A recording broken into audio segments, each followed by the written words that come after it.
Alors bonjour, je m'appelle Nadine Pelland, je travaille au Centre d'entraide L'Horizon depuis 30 ans, c'est l'organisme en santé mentale à Rivière-du-Loup. Ce que j'aimerais vous transmettre dans cette petite capsule, c'est, vu qu'on vit une situation un petit peu particulière et que beaucoup d'entre vous, vous êtes mis à faire de l'écoute téléphonique auprès de nos gens qui sont un peu plus isolés, ben, je vais essayer de vous offrir quelques trucs, quelques petites façons de faire qui pourraient vous aider à améliorer votre intervention.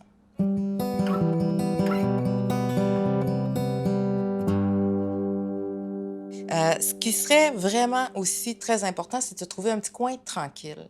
On est à peu près tous chez nous, on fait des téléphones de la maison, mais des fois, il y a le chien qui jappe en arrière, il y a les enfants qui passent en courant. La personne que vous appelez, elle entend ça aussi. Et c'est sûr que quand on vous demande d'écouter quelqu'un, on vous demande d'être complètement là pour elle. Donc, choisissez un endroit qui est isolé, ayez une entente avec votre famille pour dire, là, je fais mes téléphones pendant un certain temps, s'il vous plaît, on ne parle pas trop fort, pour que la personne à qui vous allez téléphoner sente que vous êtes vraiment toutes là pour elle. Euh, Prenez la peine, dans chacune de nos MRC, on a des listes de téléphones d'urgence, soit pour l'aide alimentaire ou pour du dépannage financier ou des choses comme ça, pour les ressources médicales aussi. Faites-vous une liste, là, ça me donne rien de vous en donner parce que par MRC, ça change. Mais prenez le temps de faire une liste bien claire, ayez ça à portée de main quand vous appelez vos gens pour être sûr que s'ils ont des inquiétudes, s'ils ont des questions, ben, vous aurez les réponses pour eux.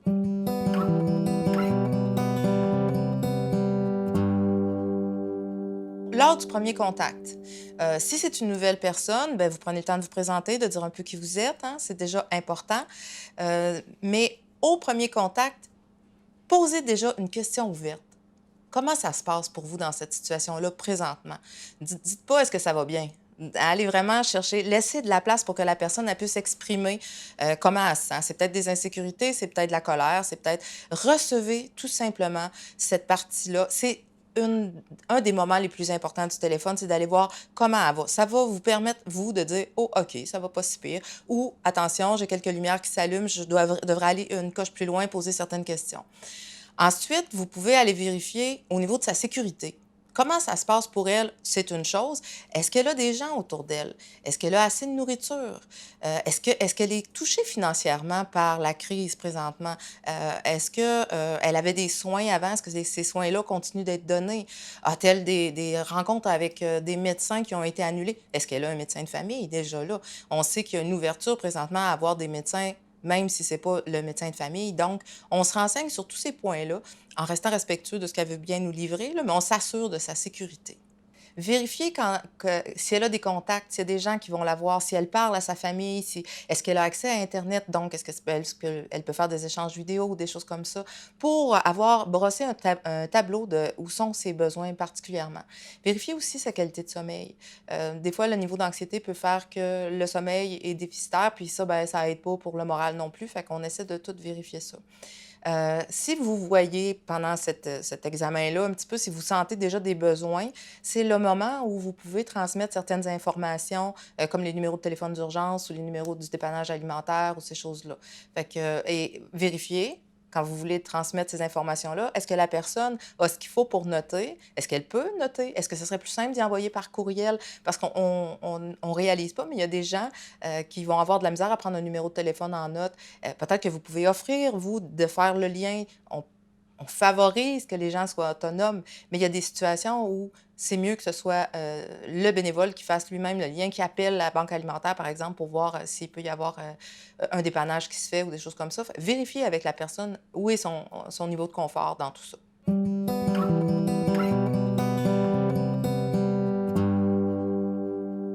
Vous êtes une des seules personnes à qui cette personne-là parle probablement. Donc, la qualité de votre écoute est extrêmement importante. Les attitudes positives par rapport à l'écoute, la première et la plus importante, c'est d'être complètement là. Quand vous écoutez la personne, vous êtes complètement avec elle. Donc, pas distrait par les bruits autour, par les événements autour, mais non plus par vos propres perceptions ou par vos craintes à vous. Vous êtes dans l'écoute de l'autre. Donc, et vous êtes empathique. Donc, ça se peut qu'elle n'ait pas peut-être que vous, là, la crise présentement, ça vous génère pas vraiment d'anxiété. Si la personne que vous écoutez, elle, a envie de l'anxiété, c'est ça que vous devez accueillir. Pas de le juger, pas de le mettre sur une échelle, as-tu raison, as pas raison. C'est pas ça qui est important, c'est comment elle le vit. Et vous êtes dans cette écoute-là et dans cette réception-là. Une autre chose que je voudrais vous dire, c'est ce que vous saisissez de ce que la personne vous dit, c'est beaucoup en lien avec ce que vous êtes comme personne, hein. Fait que peut-être que vous pourriez aller vérifier, c'est-tu vraiment ça que tu viens de me dire? Est-ce que j'entends vraiment, par exemple, que, vous êtes très anxieux par rapport à la situation? La personne va peut-être pouvoir rectifier puis dire: «Ben, très anxieux, non, pas tant, juste un peu», mais vous aviez compris qu'elle était très anxieuse. Fait que c'est important d'aller reformuler, d'aller vérifier votre compréhension auprès de la personne. Évidemment, on est dans le non-jugement, donc on est dans l'acceptation de ce que la personne nous dit, sans juger. On n'est pas là non plus pour donner, des conseils ou pour, juger la personne, mais on peut essayer d'aider sans infantiliser.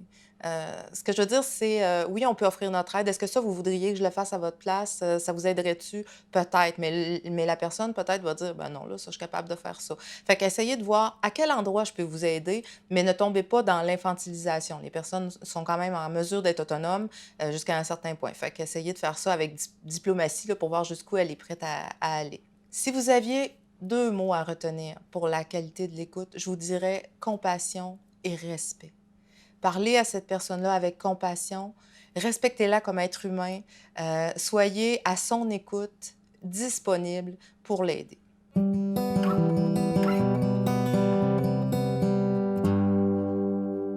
Alors, ce qu'on vous demande, aux bénévoles qui font de l'écoute téléphonique, hein, c'est un mandat quand même assez clair. On vous demande d'abord d'écouter. On vous demande de pouvoir, identifier s'il y a des situations un petit peu critiques et référer aux besoins. On vous demande de rassurer et on vous demande d'informer. Quand l'intervention devient une coche au-dessus, ben là, vous pouvez référer à quelqu'un qui va prendre le relais.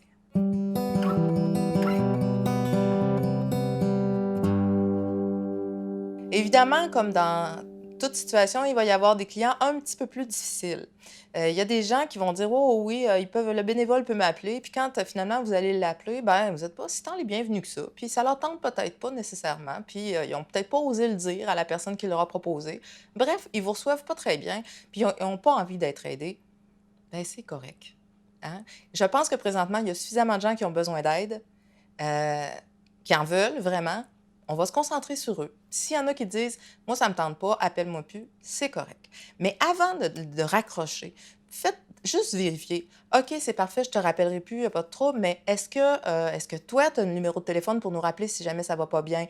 Tu pourrais-tu si tu me promets que s'il se passe quelque chose, tu vas appeler?» Tu sais? Bon, vous pouvez faire cette espèce de petit lien-là, mais après ça, laissez la personne décider par elle-même si oui ou non elle veut que vous le rappeliez, puis n'insistez pas. Par contre, n'oubliez pas d'aller aviser votre organisme qui vous a envoyé là, de dire: «Bon, ben, finalement, je ne fais pas de suivi avec la personne, c'est elle qui l'a demandé». Il y a, des gens que vous allez appeler, ça peut arriver, ça arrive pas souvent, une chance, mais il y a des gens qui peuvent se montrer, impolis, pas le fun, là, vraiment pas sympathiques.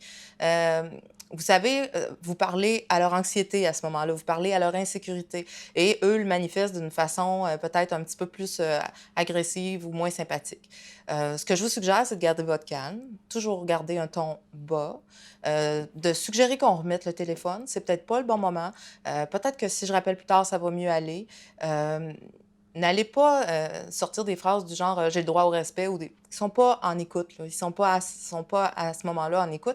Revenez, un petit peu plus tard ou, demandez si ils veulent que vous les rappeliez et la même chose, appelez votre organisme de référence pour dire: «Ben, écoute, moi, je viens d'appeler là, j'ai été mal reçu, j'ai pas apprécié». Vous déciderez entre vous s'il y a un appel qui est fait de la part de l'organisme pour aller vérifier ça ou si vous vous réessayez, quelques jours plus tard, pour voir si c'était juste ça se pourrait ou si ce soit juste un mauvais moment, vous avez pas appelé à un bon moment puis que ça soit correct la prochaine fois.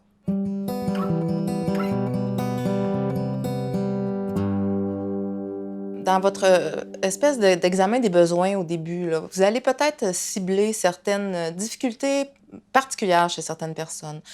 Il y a des clients qui sont plus en détresse. On peut aller voir au niveau, bon, je vous ai parlé du sommeil, mais est-ce qu'ils ont des oublis? Est-ce qu'ils sont dans l'irritabilité? Est-ce qu'ils vivent beaucoup de tristesse, l'anxiété? C'est à quel niveau que ça se passe? Est-ce qu'ils sont particulièrement agités? Est-ce qu'ils ont des maux de dos, mal d'estomac? Toutes ces choses-là peuvent nous parler d'une détresse un petit peu plus grande. Je vous invite à l'explorer, à vraiment aller voir avec la personne, là, si ça a été nommé au début, est-ce que tu as besoin d'aide? As-tu déjà eu un intervenant? Ça t'arrive-tu de parler à des gens par rapport, mettons, à ton anxiété ou des choses comme ça? Je vous invite à explorer ça. Et si vous sentez que la personne peut être en détresse, je vous dirais les étapes les plus simples. C'est un, d'essayer d'appeler quelqu'un qui peut vous coacher. Par exemple, à Rivière-du-Loup, vous pouvez appeler au Centre d'entraide de l'Horizon. Nous, on peut vous coacher. Dans d'autres MRC, je sais que les organismes en santé mentale offrent la même chose, donc un soutien pour les bénévoles qui sont directement au front. Dans le fond, ce qu'on préfère, c'est de vous coacher pour que vous puissiez continuer à aider la personne avec qui vous avez établi le lien de confiance. Mais si vous sentez que c'est un petit peu trop, ben, est-ce que vous pouvez demander à la personne, regarde, moi, je sens que tu vas vraiment pas bien. Je connais quelqu'un qui pourrait t'appeler, avec qui tu pourrais jaser, puis que peut-être ça pourrait aider. Et là, si la personne dit oui, vous nous donnez son numéro de téléphone et nous, on va l'appeler.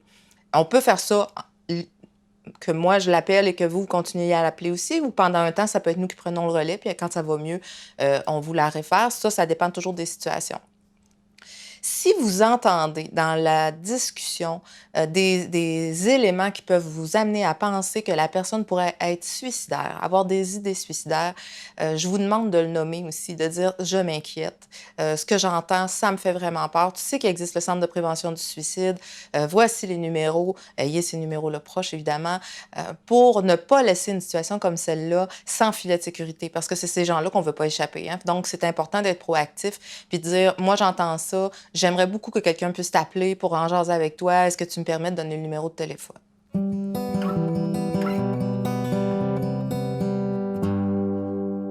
Évidemment, pour arriver à bien aider des gens, il faut d'abord soi aller assez bien. Hein? Donc, je vous invite à prendre soin de vous comme bénévole. Évidemment, faire attention à une bonne alimentation, un bon sommeil, bouger, un bon rythme de vie là, qui vous maintient en forme. Prenez soin de vous, faites-vous des plaisirs. Si c'est de prendre des bons bains, gâtez-vous, on a le temps de ce temps-là. Si c'est de jaser avec des amis, allez-y par téléphone ou vidéo. Prenez le temps de vous ressourcer. Vous serez capable d'aider tant et aussi longtemps que vous serez bien. Fait que ne vous laissez pas envahir, épuiser par le soutien que vous offrez aux autres, mais prenez vraiment soin de vous à travers tout ça. Prenez soin de vous détendre, utilisez les méthodes qui vous conviennent, yoga, méditation. Pour certains, ça fonctionne. Moi, ça fonctionnerait vraiment pas, mais j'utilise d'autres trucs pour me détendre. Choisissez ce qui vous fait du bien. Et si jamais vous sentez que le soutien que vous donnez aux autres ou l'ensemble de votre situation présente vous alarme un petit peu, demandez de l'aide. On est là aussi pour vous. Fait que n'hésitez surtout pas à faire un appel à l'organisme en santé mentale de votre MRC ou à nous à Rivière-du-Loup. Ça nous fera plaisir de vous aider.